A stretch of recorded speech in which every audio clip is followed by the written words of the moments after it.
Hi everyone, welcome back to Shine Classes. First of all good evening to everyone. कैसे हैं friends? I hope आप अच्छे होंगे, बढ़िया होंगे। आइए स्टार्ट करते हैं फिर आज की क्लास को। यहाँ पर बज रहे हैं शाम के 4, जैसा कि हम क्लास करते हैं और ये क्लास आज फिर कर रहे हैं। मैं यहाँ पर आपके साथ पवन सिद्धि के क्वेश्चन जो 2 नंबर के लघु उत्तरीय थे वो डिस्कस कर रही थी। अभी हमारे पास काफ़ी ह्यूज अमाउंट में टाइम है, तो हम टाइम को यूटिलाइज करते हुए जो टॉपिक हम नहीं पढ़ते हैं उनको भी हम कवर कर ले रहे हैं। यही मोटिव के साथ मैं आपको करवा रही हूँ। और 2 नंबर की ये प्रश्न होंगे। आज ये तीसरी क्लास है, कोशिश करेंगे कि आज आपका लघु उत्तरीय जो है वो इसी क्लास में ओवर कर दें और आपका ये टॉपिक क्लियर होता रहे। तो यहाँ पर मैं आपके साथ ये इन्फॉर्मेशन शेयर करना चाह रही हूँ कि 4 पीएम की जो क्लास आपकी चलती थी वो चलेगी, और मैं आपकी जो दूसरी वाली 5 पीएम की क्लास होती है उसको मैं रात के 9 बजे वाली क्लास में शिफ्ट कर रही हूँ, ताकि एक क्लास आप यहाँ पे आधे घंटे की 4 बजे ले लीजिए। उसके बाद आप सभी 9 बजे की क्लास में मुझे मिलेगा। यूपीटेट की क्लास को मैं कुछ दिन डिले करना चाह रही हूँ, क्योंकि अभी आप लोग का फर्स्ट सेमेस्टर है। आप लोग पहले एक बार वो दीजिए, उसके बाद हम वो चीज़ करेंगे, क्योंकि आपको अभी बिल्कुल भी कोई नॉलेज नहीं है। जब तक आप एक पेपर खुद का नहीं देकर रिजल्ट नहीं अनुभव करेंगे तब तक वो आपके लिए बेस्ट नहीं होगा। तो इसलिए मैंने करके सोचा, ट्राई तो किया कि आप लोग के लिए करना है, बट वो यूज़फुल नहीं लग रहा है, जिस वजह से मैं उसको अभी बंद करना चाह रही हूँ। मैं कुछ टाइम बात करूँगी, ताकि आप लोग पहले का अपने ये एग्ज़ाम को देख के एक एजम्पशन अपने दिमाग में बनाओ। आप वो चीज़ सेटअप हो तब वो करने में ज़्यादा मज़ा आएगा। तो यहाँ पर आपकी 2 क्लासेस है, एक 4 बजे होगी और एक शाम को 9 बजे। आई होप किसी को प्रॉब्लम नहीं होगी। बेस्ट टाइमिंग है, इस समय में उसी टाइम पर कर लीजिए, और एक आप रात में 9 बजे कर लीजिए, तो आपको रिवीजन करने का टाइम ड्यूरेशन अच्छा सा मिल जाएगा, आप कर लेंगे। चलिए फिर शुरुआत करते हैं आज की इस क्लास की। आप जुड़े शालिनी क्लास साथ, मैं हूँ शालिनी। डेली हम मिलते हैं, पढ़ाई करते हैं। टेलीग्राम को ज्वाइन करेंगे तो पोल क्वेश्चन में 10 से 15 क्वेश्चन डेली करवा रही हूँ, ताकि वहाँ पे प्लस पॉइंट हो तो उनको ज़रूर करिए। टेलीग्राम का लिंक कमेंट बॉक्स में पिन करके मिलेगा। कोई प्रॉब्लम होती है तो पूछिए। नोट्स अगर लेनी है कि सभी सब्जेक्ट की या किसी एक भी सब्जेक्ट की, टेलीग्राम पर जाइए, रास्ते से बात करिए। अगर आप पूरी लेना चाहते हैं तो आपको हेल्प हो जाएगी। आप उनसे बात करके अपना नोट्स लेके अपने कार्य को कर सकते हैं, अच्छे से पढ़ सकते हैं। कोई प्रॉब्लम होती है तो मुझे कमेंट बॉक्स से पूछिए, आपको जेन्युइन रिप्लाई मैं ज़रूर करूँगी, और मोस्टली मैं सभी का रिप्लाई करती हूँ। आइए इसी के साथ शुरुआत करते हैं फिर आज की इस क्लास की। जितनी भी टॉपिक्स थे हमने काफ़ी कवर अप किया हुआ था। जो सीरीज़ मुझे मिली है मैं ये पढ़ा रही हूँ, बता रही हूँ। कोई बच्चा मुझे जो सेंड कर रहे हैं पूरी अच्छे से प्रॉपर सेंड किए, ताकि उसको प्रॉपर से बता पाऊँ। ठीक है, क्योंकि पीडीएफ एडिट नहीं होता है जब पीडीएफ मेरे पास आते हैं। तो मैंने आप लोगों को यहाँ तक पढ़ा दिया था। हमारा लास्ट क्वेश्चन यही था कि लिखने की शिक्षा के उद्देश्य क्या थे, वो आपको बताइए। लिखना जब सीखना, लिखने की शिक्षा किसी को दे रहे हैं तो वो क्यों दे रहे हैं, क्या दे रहे हैं, इस पर्पज से कुछ बातें थी जिस पर हमने डिटेल में डिस्कस किया था, जो कि लिखने को पॉइंट वाइज आता है। अब इसी के साथ बढ़ते हैं जो कि आज का प्रश्न है, जहाँ से हम स्टार्टिंग करेंगे। चलिए शुरुआत करते हैं फिर आज की इस क्लास की। जो प्रश्न यहाँ पर है वो है, रेखा विधि से तात्पर्य क्या है। रेखा विधि से आप क्या समझते हैं, क्या होता है। सिंपल्स में क्या लिखा है वो उत्तर को देखते हैं। प्रायः देखा जाता है कि बच्चे कुछ रेखाएं खींच लेते हैं जब बच्चे पहली बार लिखना शुरुआत करते हैं, या हमने जब भी शुरुआत की थी तो हम भी जो है पेन पेंसिल को लेके पेजेस में, कपड़ों में या दीवार पे मिले हम बनाते थे।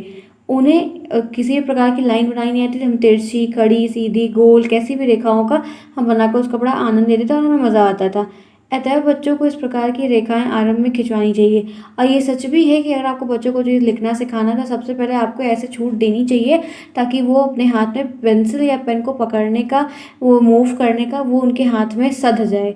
जब रेखा खींचने में उनके हाथ सधने लगते हैं तो अक्षरों के आकार बनवाने चाहिए। और जब वो पेंसिल को प्रॉपर तरीके से करना सीख जाते हैं, पेन को सीख जाते हैं, पहले शुरुआत पेंसिल से ही करते हैं, क्योंकि पेंसिल भी जो है अब अच्छे से पकड़नी आनी चाहिए। तो वो कि उस चीज़ को सिखाने के लिए पहले हमें मन मर्जी का हर जगह गोच नहीं देना चाहिए। फिर जब उनके हाथों में पेंसिल सेट हो जाती है तो हमको फिर उनको आकार बनवाने की तरफ मूव करना चाहिए। तो इसी को हम रेखा के द्वारा अक्षर सिखाने की विधि का आता है। यही है रेखा विधि। कि रेखा विधि से क्या तात्पर्य, मतलब इस विधि को जब पढ़ने के बाद हमें ये समझ में आया कि ये एक ऐसी विधि होती है जिसमें हम बच्चे को लिखना सिखाते हैं, लिखना सिखाने की शुरुआत करते हैं। तो पहले हम बच्चे को पेन पेंसिल कलम देते हैं, वो अपनी मर्जी से गूंज पुश करते हैं। जब देखिए छोटा बच्चा कैसे करता है, आप जब वो नहीं जानता है तो उसको हाथों में गुदगुदी लगती है। जैसे छोटा बच्चा है, लिख रहा है, आप उसके सामने कुछ अपनी कॉपी डायरी में कुछ भी लिख रहे हैं तो आपके सामने दोनों हाथों को फैला देता है, और फिर उस अपनी हाथों में मतलब आड़ी तिरछी लाइन बनाने का कहता है कि मेरे हाथ में बनाना। तो हम लोग उसके हाथों में जब बनाते हैं कुछ, तो उसे गुदगुदी लगती है, गुदगुदी महसूस होती है और वो उसको अच्छा लगता है।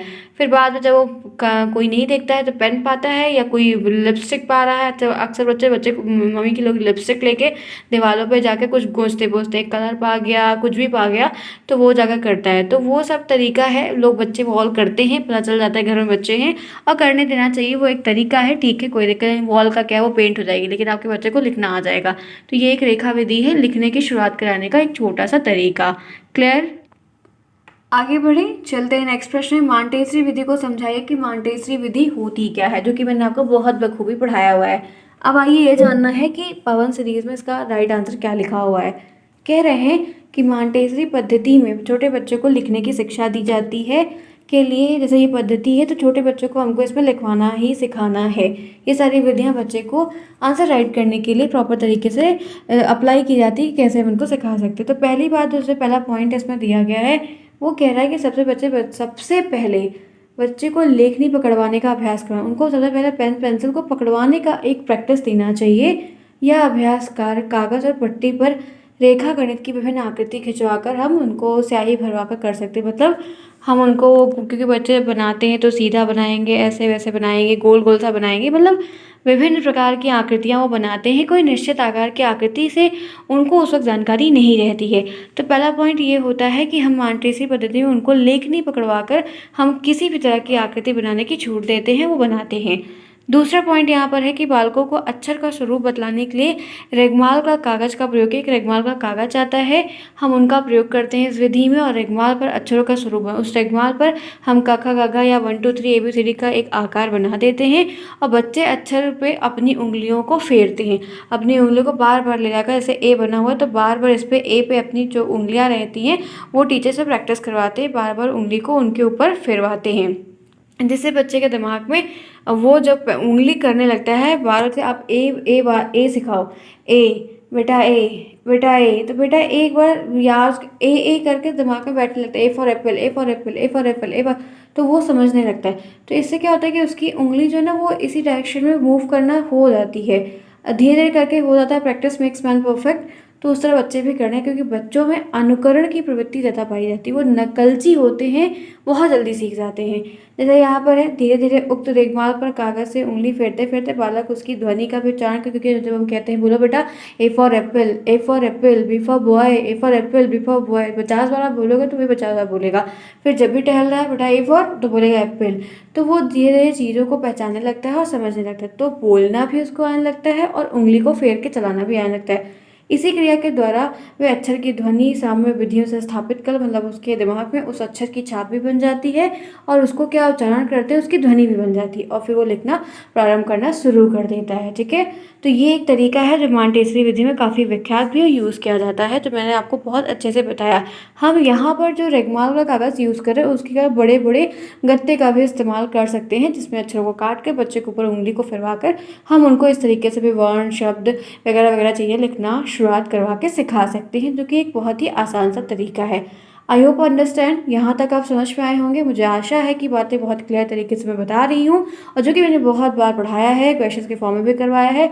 आई होप किसी को प्रॉब्लम नहीं हो। और क्लास पसंद आ रही तो हिट करिए लाइक को, जितना हो सके उतना लाइक करिएगा, और क्लास कैसी लगी बताइएगा। आगे बढ़ते हैं, इसी के साथ अपनी जोश और एनर्जी को लेकर आगे चलते हैं। आइए, नेक्स्ट जो विधि है वो पेस्ट्रोलॉजी की विधि है। पेस्ट्रोलॉजी की विधि क्या होती है इसको भी जानेंगे आज की इस क्लास में। तीसरा क्वेश्चन है आज का हमारा, ये होती क्या है, प्रश्न बनने को आता है, ध्यान रखिएगा। इस विधि में बालक को सरल से जटिल की ओर ले, सरल से जटिल का सूत्र आपने पढ़ा है कि हम कोई भी चीज़ करते हैं तो सरल से जटिल का रास्ता हम आज इतने बड़े हैं उसके बावजूद भी चूज़ करते हैं। तो छोटे बहुत बालक हैं, उनको जब हम प्रॉपर तरीके से छोटी चीज़ों से शुरुआत करवाएंगे तो शायद वो हमारे लिए भी आसान होगा और उनके लिए भी आसान होगा। हमें उनके स्तर के हिसाब से चलना चाहिए। तो इस विधि में बालक को सरल से जटिल की ओर हमें ज्ञान देना चाहिए, सिखाना चाहिए, बताना चाहिए, ताकि वो उनका मन लगे और वो सीख पाएँ। तो सबसे पहले उनको अक्षरों का ही ज्ञान कराया जाता है। आप अगर सोचिए कि डायरेक्ट भाषा सिखाइए तो कभी नहीं आएगी। आप ये सोचिए कि हम उनको शब्द सिखाएं, नहीं आएगा। हमको अगर शुरुआत करनी है तो जो बेसिक नींव होती है वहाँ से करते हैं। हमारा घर जब पहली बार बनता है तो नींव डाली जाती है, नींव भरी जाती है, फिर उसके ऊपर सारा बिल्डअप किया जाता है। डायरेक्टली हम घर नहीं बना सकते हैं। तो उसी तरीके से जब बच्चों को ऐसे शब्दों को सिखाना है, वर्णों को सिखाना है, तो पहले आप अक्षर और वर्ण का शुरू करो, शुरुआत बेसिक से करो। अक्षरों की आकृति भिन्न टुकड़ों में विभाजित कर ली जाती। अब अक्षर भी एक बारी भी नहीं आते। जैसे जब पहली बार आपने यो दिन याद करिएगा, जिस दिन आपने पहली बार का को लिखा था, तो क्या आपको याद है कि क्या आपने डायरेक्ट ऐसे आपके टीचर ने बोला बेटा का से कबूतर, आपने का लिख लिया? जी नहीं। आपने पहले गोली सीखा। ऐसे छोटे बच्चों को गोली बनाने को देते हैं, गोली सीखा, पाई सीखा, ऐसे पूरी कॉपियों में बनाने को देते हैं, फिर हम डेली सीखते हैं। तो यहाँ पर वही बात होती है कि हम क्या करते हैं, उन पहले अक्षरों का ज्ञान कराते हैं और उन अक्षरों को भी तोड़ देते हैं जितने खंडों में वो टूटता है, ताकि बच्चे उसको सीख पाएँ प्रॉपर तरीके से, अच्छे तरीके से। तो उनको पहले ही वर्ण सिखाए जाते हैं, पहले आधे अधूरे वर्ण, फिर उसके बाद पूरे वर्ण सिखाए जाते हैं जो कि अधिक सरल हो जाते हैं, और फिर बाद में उनको बड़े कठिन शब्दों की शिक्षा दी जाती है ताकि वो उससे संबंधित रिश्तों को जोड़ पाएँ और प्रॉपर तरीके से कर पाएँ। आइए आगे बढ़ते हैं, देखते हैं मनोवैज्ञानिक विधि क्या होती है, इसको भी जानते हैं। मनोवैज्ञानिक विधि में बच्चे को पहले पूर्ण ज्ञान कराया जाता है, पूरी नॉलेज दी जाती है, और उसके बाद अंश का ज्ञान दिया जाता है। मतलब सबसे पहले हमें कोई चीज़ बतानी सिखानी है तो हम पूरी डिटेल बता देते हैं, और उसके बाद हम एक एक खंड पे एक एक चीज़ों पर ध्यान देते हैं। उन्हें सर्वप्रथम पूरे वाक्य की शिक्षा दी जाती है। इस विधि का जब प्रयोग किया जाता है तो ये पूरे वाक्य हम एक बारे में बता देते हैं, उसके बाद हम शब्द पे फिर अक्षर की शिक्षा देते हैं, खंड खंड तोड़ तोड़ कर पहले पूरा बता देते हैं, उसके बाद हम एक एक चीज़ को बताते हैं। या एक विद्वान ने संबंध में बताया है कि बालक जब पाठशाला में भर्ती होने के लिए आता था, पहली बार स्कूल में जाने की एंट्री लेता है, तो वह छोटे छोटे वाक्यों को बोलना जानता है। जी हाँ, बिल्कुल, छोटे छोटे शब्दों को बोलना, वाक्य को बोलना जानता है। वर्णमाला के विभिन्न अक्षर उसके ज्ञान के लिए निरर्थक और सराहनीय होते हैं। मतलब वर्णमाला को वो बोल तो रहा है, मम्मी पापा, खाना जाना लेना, दोस्त, यही सब बोल रहा है, लेकिन उसे कुछ भी नहीं पता है कि वर्णमाला क्या है, क्या चीज़ें हैं। तो उनका अपने में कोई अर्थ नहीं होता है, आपस में मिलकर वे शब्द और वाक्यों के रूप में आते हैं और वे सार्थक बनते हैं, अर्थात वे अर्थ होते हैं। शिक्षा शास्त्रियों ने विषय के बारे में बहुत सारी बातें कही हैं। ये सारी बातें जो लिखी हुई हैं वो हमें भी समझ में नहीं आ रही है क्या लिखा हुआ है। हमसे एक मनोवैज्ञानिक विधि पूछी गई थी, जो कि मैं वो सिर्फ विधि यहाँ तक की है जो कि मैं आपको बता देती हूँ। ये सिर्फ 3 से 4 लाइन है, बाकी ये सारी चीज़ें आपको बस समझने के लिए आप समझ जाओ, कोई बात नहीं है, बट लिखना आपको इतना ही है कि अगर कोई पूछता है, एग्जाम में आता है, एग्जामिनर पूछते, मैं पूछती हूँ तो मनोवैज्ञानिक विधि क्या होती है, तो आप मुझे कहेंगे मैम मनोवैज्ञानिक विधि एक ऐसी विधि होती है जिसमें हम पूरा जो समग्र रूप होता है वो पूरी बात सामने रख देते हैं, और उसके बाद हम उसका एक एक खंड, एक एक अंश करके हम छोटी छोटी बातों को फिर तोड़ तोड़ कर उसमें समझाते हैं, बताते हैं। तो मैं एक बात आपसे ये कहना चाहूँगी, ये विधि जो छोटे बालक होते हैं, जो पहली बार विद्यालय में कदम रखते हैं, उनके ऊपर नहीं होती है। कुछ विधियाँ ऐसी हैं जो अलग अलग स्तर पर लागू होती हैं, तो ये जब बच्चे बड़े हो रहते हैं तो कहीं ये विधियाँ कहीं ना कहीं उनके ऊपर लागू होती है, एकदम बेसिक बच्चों के ऊपर नहीं लागू होती, क्योंकि उन्हें ऐसी चीज़ें फिर समझ में नहीं आएगी, उनके मन में उसको लेकर डर और वहम बैठ जाएगा, फिर वो पढ़ना बंद कर देंगे। आगे बढ़ते हैं इसी के साथ। नेक्स्ट, लिखने में बैठने का ढंग और कागज़ से दूरी क्या होनी चाहिए, जो कि बहुत अच्छा प्रश्न है, ध्यान रखिएगा। वेरी वेरी वेरी इंपॉर्टेंट प्रश्न है जो कि बहुत सा एग्जाम में आपको हेल्प करता है। चलिए आइए इसका उत्तर जानते हैं कि यहाँ पर इसके उत्तर में क्या बातें लिखी गई हैं इस सीरीज में। देखिए, चलिए आइए, यहाँ पर लिखा हुआ है कि अच्छे आसन का लिखावट पर बड़ा प्रभाव पड़ता है। आसन का मतलब बैठना। अगर आप लिखावट पे प्रॉपर तरीके से बैठे हैं, सिटिंग अरेंजमेंट आपकी अच्छी है, तो लिखावट आपकी अच्छी होगी, उससे प्रभाव पड़ता है। अतएव कुछ भी लिखवाना आरंभ करने के लिए पहले अध्यापक को बच्चे को आसन पर ध्यान। अगर आप बच्चे को कुछ भी लिखवाना चाह रहे हैं, लिखवाना सिखा रहे हैं, तो उसके बैठने के ढंग और स्टाइल पर ज़रूर ध्यान रखना चाहिए। लिखने के लिए ऋण डेस्क का मतलब जो डेस्क होती है का प्रयोग करना चाहिए, जो झुकी हुई रहती है आगे वाली। शरीर जहाँ तक हो सके संतुलित रखा जाए, एकदम बैलेंस किया जाए, और जांघें कुर्सी पर एकदम सीधी, जो जांघ है वो आपकी कुर्सी पर एकदम सीधी होनी चाहिए। निचला भाग पैर का लंब रूप में रहे, नीचे भाग लंबा सा रहे, फर्श पर तलवा एकदम टिका हुआ हो, दाएं हाथ से लिखा जाए और बाएं हाथ से कागज़ को मतलब कॉपी को पकड़ा जाए। कॉपी और आंखों की दूरी कम से कम 1 फुट की होनी चाहिए। ये थोड़ा ध्यान रखिएगा, ये बहुविकल्पी प्रश्न में बनता है कि कॉपी से और आंखों की डिस्टेंस कितनी हुई, वो 1 फुट होनी चाहिए। बच्चे मेज पर झुककर ना लिखें, अर्थात इसके लिए अध्यापक को बच्चों को बैठने के ढंग पर विशेष ध्यान देना चाहिए। तो कागज़ की दूरी की जो बात थी वो आपके यहाँ पर पता चल गई कि 1 फुट होनी चाहिए। आगे बढ़ते हैं। नेक्स्ट, कलम पकड़ने की विधि को क्या होना चाहिए, क्या है।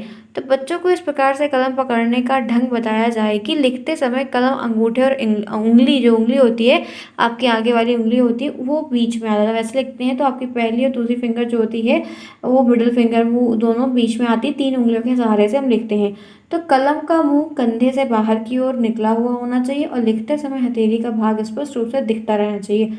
कलम जो है वो 45 अंश पर टिकी हुई। आपका कलम पकड़ने का और कॉपी के बीच का जो अंश मतलब एक तरीका है, वो जो डिग्री का मेजरमेंट है वो 45 अंश टिकी होनी चाहिए। ऐसा करने से बच्चों के लेख में सुंदर और सुडौल होते हैं। तो कहीं ना कहीं ये बात आपको ध्यान रखनी है कि ये जो 45 अंश लिखा हुआ है ये बहुविकल्पी प्रश्न बनता है, ध्यान रखिएगा।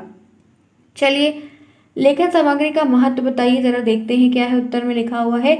स्पष्ट यानी कि पूरा क्लियर, साफ, गंदा ना हो, कटपिट ना हो, सुंदर लिखने के लिए लेखन सामग्री का होना भी बहुत आवश्यक है। रायबर्ट महोदय का कहना है कि प्राथमिक स्तर पर जो प्राइमरी स्कूल की पहली स्टेज होती है वहाँ पर स्लेटों पर बत्ती का प्रयोग करके किया जाता था, जो कि अच्छा था।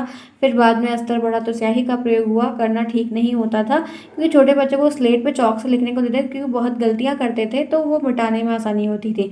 अधिकांश विद्वान का सदा ही से मत रहा है कि आरंभ में देवनागरी लिपि का शुभारंभ तख्ती पर किया गया था। जो पहले कहाँ कुछ होता था, तख्ती होती थी, लोग उस पर लिखते थे। ये तख्ती क्या है मैंने कभी प्रयोग नहीं किया फिलहाल। मैं टीचिंग करने जब गई थी तो पहली बार मैंने जो ये स्लेट जो बात चल रही है मैंने वहाँ पर देखा, वहाँ प्राइमरी में आज भी अवेलेबल है और छोटे बच्चों को चौक दिया जाता है, छोटे बच्चों उस पर लिखते हैं। तो मैंने पहली बार तख्ती अपने आंखों से टीचिंग के दौरान देखी कि ये प्राइमरी में 10-15 ठो रहती हैं, तो बच्चों को जो छोटे बच्चे एकदम होते हैं उनको चौक देकर लिखवाया जाता है।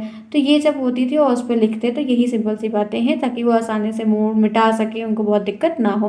क्योंकि आप जानते हैं कि पेन से लिखने की जो अलाउ है वो तो शायद अब बहुत पहले से हो गई। हम लोग, मैं पहली बार क्लास 6 में जब गई थी तो मैं पहली बार पेन से लिखी थी। 5 तक हम लोग पेंसिल से लिखते थे, 6 से हम लोग शायद पेन से लिखते थे, और यही रूल शायद आज भी है। भूल गई हूँ, मतलब कोई बच्चा नहीं है, नहीं मालूम, लेकिन शायद आज भी यही रूल है, ठीक है।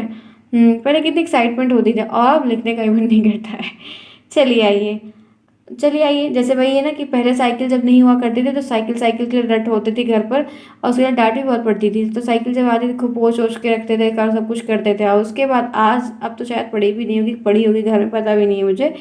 तो वो साइकिल आज वैसे की वैसी पड़ी। अब स्कूटी के आगे, कार के आगे और तमाम चीज़ों के आगे तो कोई मन ही नहीं करता, बल्कि हेल्थ के लिए अच्छी है लेकिन अच्छा ही नहीं होती। और मान लीजिए वो साइकिल पुरानी हो गई है लड़कियों की, तो जैसे आती थी वैसे मैंने भी ली थी, लेकिन ये है कि और जो एकाध सही सही अच्छी साइकिल रखी हुई है वो भी नहीं चलाने का मन करता है। तो यही है, अपडेट हो जाता है तो वही सारी चीज़ें छूट जाती है हमारी, ठीक है। नेक्स्ट आइए, देखिए वर्तनी की अशुद्धियाँ होने का कारण बताइए। जो वर्तनी में अशुद्धियाँ हो रही हैं, वर्तनी मतलब स्पेलिंग कहते हैं इंग्लिश में, तो ये जो लिखने में हम अशुद्धियाँ करते हैं वो उसका रीज़न क्या है। तो इनके बहुत सारे कारण। तो पहला है कारण, जो पहली गलती है, ये बहुत इंपॉर्टेंट प्रश्न है तो अगर बहुत सारे एग्जामों में आएगा, ध्यान रखिएगा। तो पहली जो गलती है वो है उच्चारण अशुद्ध होगा तो वर्तनी भी। जी हाँ, अगर आपका उच्चारण गलत है, अगर आप गलत प्रोनाउंसिएशन कर रहे हैं तो आप, जाहिर सी बात है कि आप डेफिनेटली उस चीज़ को गलत ही लिखेंगे। तो पहली दिक्कत यही होती है कि हम बहुत गलत, जैसे वर्षा होता है तो बरखा बरखा लोग प्रोनाउंशिएट करते हैं, ठीक है। पति होता है तो पति, मुनि होता है तो मुनि, ठीक है। प्रमोद होता है तो नहीं, प्रमोद होता है तो लोग प्रमोद प्रमोद बोलते हैं कि नहीं बोलते हैं। तो उसी तरीके से है कि जब आप अगर उच्चारण ही गलत करेंगे तो लिखना तो गलत होना ही होना है, 100% है। दूसरा दिक्कत क्या है कि लिखने में शीघ्रता करना। लिखने में जब हम जल्दबाजी, जैसे मैं कभी कभी मैथ जैसे नहीं पीडीएफ बन पाया तो मैं जल्दी करती हूँ, और अगर उस दिन मैथ की क्लास हो गई तो आगे पीछे एक दो कैलकुलेशन हो जाएगी, क्योंकि वो जब कैलकुलेटर लेके बैठो तो सही है, नहीं लेके बैठो और जोड़ घटाना जब हाथ से उंगली से करो तो फटाफट में गलतियाँ हो जाती हैं। क्योंकि मेरा बहुत पीछे हो चुका है मैथ, मतलब मैं मैथ का इस्तेमाल काफ़ी टाइम से नहीं कर रही हूँ, जिसकी वजह से मेरा बैकग्राउंड छूट चुका है, ठीक है। तो यहाँ पर बेसिक चीज़ें जब पढ़ा था तो किया था, हो गई सारी चीज़ें, निकल गया तो काम फिर छूट गया, जाहिर सी बात है किसको याद रहता है। सुलेख का अभ्यास करना सिखाना, तो उसी तरीके से है कि जब हम जल्दी जल्दी लिखते हैं तो गलत कर देते हैं। सुलेख का अभ्यास ना करना, मतलब सुलेख का मतलब प्रॉफिट क्या होता है कि हम, हमारे दिमाग में का की जो एक स्मृति होती है वो छपी रहती है, फिर हम का को कॉपी में उतार देते हैं। तो इससे भी बच्चों को आप प्रैक्टिस नहीं करवाएंगे तो दिक्कतें बढ़ेंगी। क्षेत्रीय भाषा का खराब होना, क्षेत्रीय भाषा, स्कूल में जा रहे हैं तो जी मैडम जी बोल रहे, घर पे आ रहे हैं तो खाना दिया, ऐसे बोलते हैं वो गाँव के बच्चे। गाँव के बच्चे देखिए, गाँव के क्या, शहर वाले भी बोलते हैं, गाँव वाले ही नहीं, गाँव वाले भी नहीं, शहर वाले भी देहाती टाइप का बोलते हैं। जो गाँव की हिंदी होती है, शायद टूटी हिंदी बोलते हैं, जो भी बोलते हो। उस शहर के बच्चे खड़ी हिंदी भी बोलते हैं, वैसा बोलते हैं। मतलब एक मान, ना गाँव ना शहर भैया, नहीं तो आप लोग लड़ने लगोगे। मतलब इतना मान के रखो कि देखो स्कूल का जो इन्वायरमेंट होता है, डिसिप्लिन होती है वहाँ पर, ठीक है। अगर आप गलत बोलोगे तो आपको एक थप्पड़ पड़ेगा। घर पे आने के बाद हम लोग को किसी का डर तो रहता नहीं है, जो मर्जी है वो बोला। मात्राओं का ज्ञान का अभाव है, आपको मात्रा ही नहीं पता है, लगाना ओ है तो आप ओ की मात्रा लगा रहे हो, आपको दोनों में बेसिक जो अंतर है वही नहीं पता। फिर शब्द में लाघव प्रवृत्ति की वर्तनी शुद्धियाँ एक कारण है, मतलब छोटा कहाँ पे संक्षेप लिखना है, कहाँ पे लाघव चिन्ह का प्रयोग करना है, वो सब भी आपको कुछ नहीं मालूम है, ठीक है, तो हम उसमें गलती कर देते हैं। शरीर में होने वाले विकार, अगर हाथ पैर में दिक्कत है, मतलब विकलांगता है, तो एक प्रॉब्लम हो जाती है। लिखते समय भावावेश के कारण मन अशांत, लिखते समय आपका मन अशांत है, कुछ समझ में नहीं आ रहा है, कुछ सुनाई नहीं दे रहा है। पुस्तक में मुद्रण की शुद्धियाँ, पुस्तक में भी बहुत सारी चीज़ें गलत है, आप देख के उतार दे रहे हो हूबहू, तो भी गलत हो जाता है। व्याकरण के ज्ञान का अभाव ही नहीं है, आपको क्या लिखना है, पूर्ण विराम कहाँ लगाना है, क्या कहाँ से करना है, कोई आपको जानकारी ही नहीं है, आपने कभी सुना ही नहीं है। रूप रचना ज्ञान की कमी है, लेखन की असावधानी करना, ठीक है, और लिपि ज्ञान का अभाव। तो देखो फ्रेंड्स, यहाँ पर 13 रीज़न बताए गए हैं, 13 कारण। अब 13 कारण में से मैं वही बता रही हूँ जो आपको याद है और मुझे तो मेरी ज़िंदगी के लिए याद है। तो पहला कारण तो ये ले लेना जो बहुत इंपॉर्टेंट है, ये आपको सीटेट के पेपर में छांटने को आ जाता है, डेट टेट में भी आएगा। लिखने की शीघ्रता दूसरा ले लो, सुलेख का अभ्यास तीसरा ले लो, क्षेत्रीय भाषा का प्रभाव चौथा ले लो, मात्राओं का ज्ञान पांचवा ले लो। उसके बाद ये शरीर वाला भी ले सकते हैं, ठीक, और ये 10वां ले सकते हैं, और बाकी ये बस इतना ही। लिपि का ज्ञान बहुत ज़्यादा नहीं है लेकिन ले सकते हैं, तो यही जितना मैंने टिक किया है, चाहे स्क्रीनशॉट ले लो, यही इतना याद रखो, दैट्स इनफ, नंबर मिल जाएगा। आगे चलिए, अब जो ये गलतियाँ हो रही हैं इनको सुधारेगा भी तो कोई, इनके भी तो डॉक्टर्स होंगे, तो वो डॉक्टर जो इलाज बताए वो इलाज जानते हैं। क्लास अगर पसंद आ रही है, लग रहा है कि हाँ मैं आपको कुछ जितनी भी बातें पढ़ाई हैं उनके पास से प्रश्न करवा रही हूँ, मेरी मेहनत इतनी जा रही है, तो दिल से फ्रेंड्स मैं चाहती हूँ कि जितना हो सके उतना शेयर करिए क्लास को, उस बच्चों को ले आइए, सब्सक्राइब करवाइए चैनल को, डेली टाइम पर आने का प्रयास करिए। क्लास कैसी लगी कमेंट बॉक्स ज़रूर बताइए, क्योंकि आपके छोटे छोटे वो बहुमूल्य से कमेंट मेरे लिए काफ़ी खुशियाँ देते हैं, मुझे स्माइल लाते हैं चेहरे पर। फिर मैं उसी एनर्जी के साथ डेली आपके लिए कुछ नया करने का प्रयास करती हूँ। और सबसे ज़्यादा बात क्या होती है कि जो एक्सप्लेनेशन है उससे एक तालमेल बैठता है, एक बॉन्ड बैठता है हमारे आपके बीच में कि हम क्या बता रहे हैं और क्या समझ रहे हैं, ठीक है। फिलहाल हूँ तो इंसान ही, कोई गलती अगर लगती है, त्रुटि लगती है तो खेद है मुझे बताइए, तो हम उसको सोल्यूशन निकालेंगे कि हम बेस्ट से बेस्ट करें, ठीक है। चलिए, कक्षा में शिक्षक शुद्ध उच्चारण करें। सबसे पहली बात यह है कि अगर आप चाहते हैं कि बच्चे की वर्तनी सुधर जाए, तो आपको पता है टीचर जो है उनको सही उच्चारण करना चाहिए। दूसरा है कि छात्रों से शुद्ध उच्चारण कराना, बच्चों से भी उसी उच्चारण को बार बार सही करवाना। फिर कक्षा में खड़ी भाषा का प्रयोग करना, क्लास में एकदम डिसिप्लिन भाषा का प्रयोग करना। सुलेख का अभ्यास आप करवाएंगे तो बच्चे सीखेंगे, क्योंकि हम जानते हैं कि क्या कहते हैं, प्रैक्टिस मेक्स मैन परफेक्ट। अशुद्ध शब्दों का अनेक बार लिखवा का अभ्यास, जो अशुद्ध शब्द हैं उनको अनेक बार लिखवा कर उनको शुद्ध अशुद्ध में अंतर बता देना। समान उच्चारण वाले जो शब्द हैं उनको लिखवाना। मुद्रण की अशुद्धियों का संशोधन करना। व्यवहारिक नियमों का ज्ञान कराना। तो ऐसे बहुत सारे नियम्स हैं, तो आप यहाँ पर श्याम पट पर लिखा का सुधार कराना, शुद्ध लेख लिखवाना, लिखते समय सावधान रहना, शब्दकोश का प्रयोग करना, शब्द लेख का खेल खिलाना, खेल के द्वारा भी शब्दों को सिखाना, और शारीरिक दोष का निवारण करना। तो ये सारी चीज़ें हैं, तो इनमें से आपको जो आसान लगे, जो आपको याद हो, वो आप ले लीजिए। आइए आगे बढ़ते हैं, इसी के साथ रुकेंगे नहीं हम। वाचन की प्रकृति स्पष्ट करिए कि वाचन की जो प्रकृति है वो कैसी है, वो क्या है। तो वाचन वह क्रिया है जिसमें प्रतीक मतलब चिन्ह, सिंबल, ध्वनि और अर्थ साथ साथ चलते हैं, मतलब चिन्ह भी चलता है, संकेत भी चलता है और अर्थ भी चलता है। एक विदेशी लेखक कैथरीन ओकनार ने कहा है कि वाचन वह जटिल अधिगम प्रक्रिया होती है जिसमें दृश्य दिखना और श्रव सुनना, गतिवाही सर्किट का मस्तिष्क के अधिगम केंद्र से होता है, और जीवन वाचन का महत्व बहुत ज़्यादा होता है। जी हाँ, क्योंकि वाचन एक कौशल के अंतर्गत आता है, इसका बहुत इंपॉर्टेंस है, इसी कारण से विद्यालय में इसकी शिक्षा को महत्व दिया जाता है। तो वाचन की प्रकृति जो होती है वो काफ़ी कठिन होती है इनके हिसाब से, लेकिन कह सकते हैं कि वाचन की जो प्रकृति होती है वो सबसे आसान होती है, क्योंकि पढ़ना बोलना सिखाना ही बहुत आसान होता है, हम अच्छे से सिखा पाते हैं, क्योंकि बच्चे का से कबूतर लिख नहीं पाते, लेकिन का से कबूतर जल्दी बता देते हैं। एक तो देखे रहते हैं और बोलना आसान रहता है, तो ये वाचन की जो प्रकृति है वो आसान होती है। नेक्स्ट देखिए यहाँ पर क्या है, लेखन कला को कुशल बनाने में सुलेख के महत्व पर बताइए। ठीक है, लेखन कला को अच्छा बनाने के लिए क्या करेंगे, तो सुलेख का क्या महत्व होगा।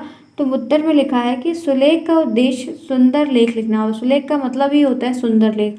लेखन कला को कुशल बनाने में सुलेख का बड़ा अच्छा महत्व होता है, क्योंकि सुंदर अक्षर में लिखे हुए वाक्य पढ़ने में और समझने में बहुत अच्छे लगते हैं और हमें पसंद भी आता है।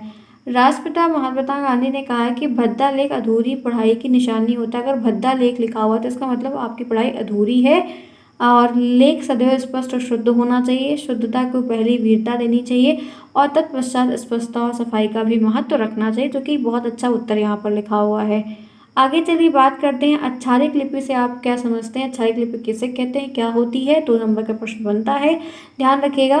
तो इसमें संकेतों को अक्षर के माध्यम से व्यक्त, इसमें जो संकेत होते हैं उनको हम अक्षर प्रतीकों के माध्यम से व्यक्त कर सकते हैं और व्यक्त किया जाता है।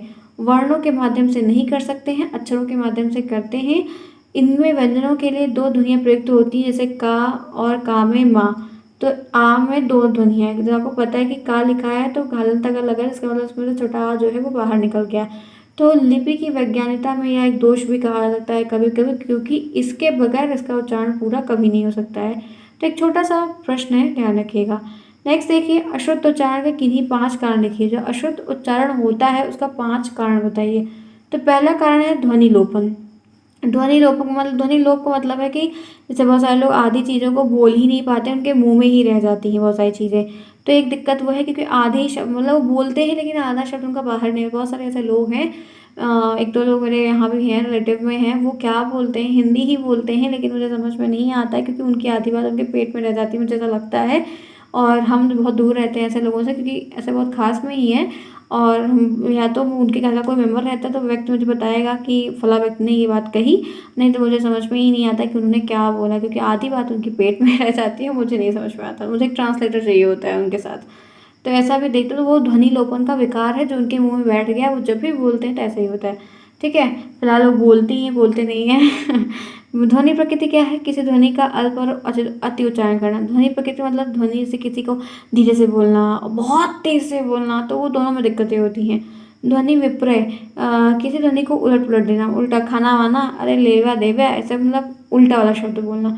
उच्चारण के साधारण नियमों का ज्ञान ना होना, उच्चारण का जो नियम उनका बिल्कुल भी ज्ञान आपको ना होना। शारीरिक विकृति, आँख दांत नाक कान मुंह में दिक्कतें होना बोलने में। ठीक है, तुतलाना हकलाना थूक देना, बहुत बच्चे होते हैं बोलते बोलते थूक देते हैं, तो काफ़ी दिक्कतें हैं, ये सब देखे को होता है। नेक्स्ट, अनुनासिक स्वर क्या होता है, अनुनासिक स्वर किसे कहते हैं। जब मुख द्वार बंद करके खोला जाता है किंतु साथ ही नासिका विवर भी खुला रहता है, जो स्वर निकलता है उसे अनुनासिक स्वर कहते हैं। जैसे अंगा ईयड़ आना मा, ये पंचम वर्ण जो होते हैं, हर वर्ग का 5वां वर्ण पंचम वर्ण होता है और ये 5 वर्ग होते हैं तो 5 में एक एक मिलता है, इसलिए 5 कहलाता है। तो जब इन ऐसे स्वर का मतलब है कि मुख द्वार बंद करके जब खोला जाता है, मतलब बंद है उसको खोल कर नासिका और मुख विवर को दोनों खुला रहता है, फिर जो स्वर की ध्वनि बाहर प्रकम्पित होकर निकलती है वो अनुनासिक कहलाती है। वैसे बहुत टफ डेफिनेशन है, आपको मैं आसान डेफिनेशन भी लेकर आऊँगी ताकि आप आसान वाला भी याद करके लिख पाएँ। आगे चलिए, उच्चारण के सुधार के लिए प्रमुख विधियाँ कौन सी हैं। उच्चारण का आपको सुधार किसी को करवाना है, बच्चे को सिखाना है, तो विधियाँ क्या है। तो ये यहाँ पर पाणिनि और व्याकरण ने शुद्ध उच्चारण के बारे में काफ़ी कुछ लिखा हुआ है। फिलहाल के लिए संस्कृत में लिखा हुआ है, हिंदी में उसका क्या उत्तर है ये चलते समझते हैं। फिलहाल फ्रेंड्स ये सब बताएं, सीरीज में एक्स्ट्रा प्रश्न दिए रहते हैं जो कि नहीं आते हैं, तो बहुत परेशान ना हो इन सब चीज़ों के लिए। ठीक है, चलो अब उच्चारण के मुख्य तत्व हैं, कुछ देख लेते हैं क्या है। पहला तत्व है ध्वनि व्यवस्था।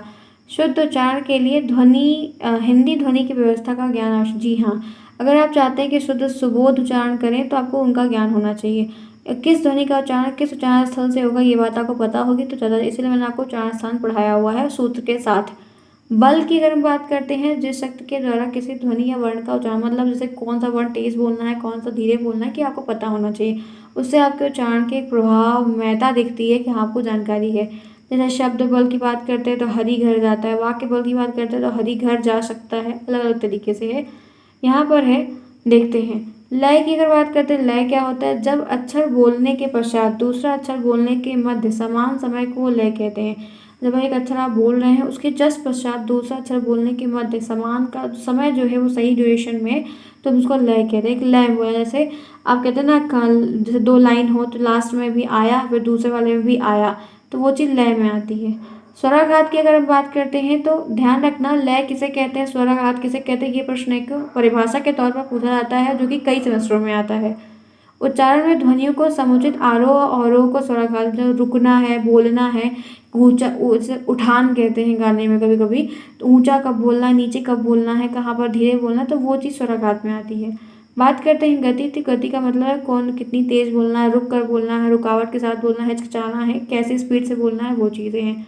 जो कि मैं भी कभी कभी तेज बोलती हूँ तो आप कहते हैं मैम थोड़ा धीरे बताइए। ठीक है, विराम की बात करते हैं तो विराम का अर्थ है रुकना, कि लंबे लंबे वाक्य में शुद्ध रूप से पढ़ने के लिए हम रुकते हैं, रुकना पड़ता है कि हमें समझ में आए। ठीक है, क्लियर यहाँ तक? चलिए इसी के साथ फिर आगे बढ़ते हैं, देखते हैं पाठन का अर्थ क्या है। आरंभिक स्तर पाठन शिक्षण के 2 विशेषताएं बताइए।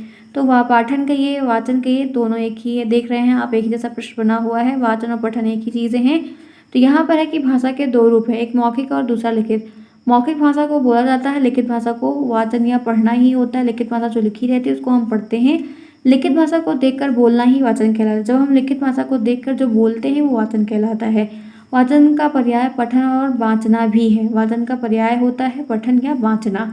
तो ये कुछ परिभाषाएं दी गई हैं। वाचन एक साधन होता है जिसके माध्यम से बालक संपूर्ण मानवता की पूर्व संचित ज्ञान राशि से परिचित होकर सब कुछ बताता है, करता है, जो कि आपके लिए इम्पोर्टेंट नहीं है। आपको सिर्फ इतना ही ध्यान रखना जो कि काफ़ी इंपॉर्टेंट है। नहीं यहाँ से भी लिख सकते हैं, बुरा नहीं है।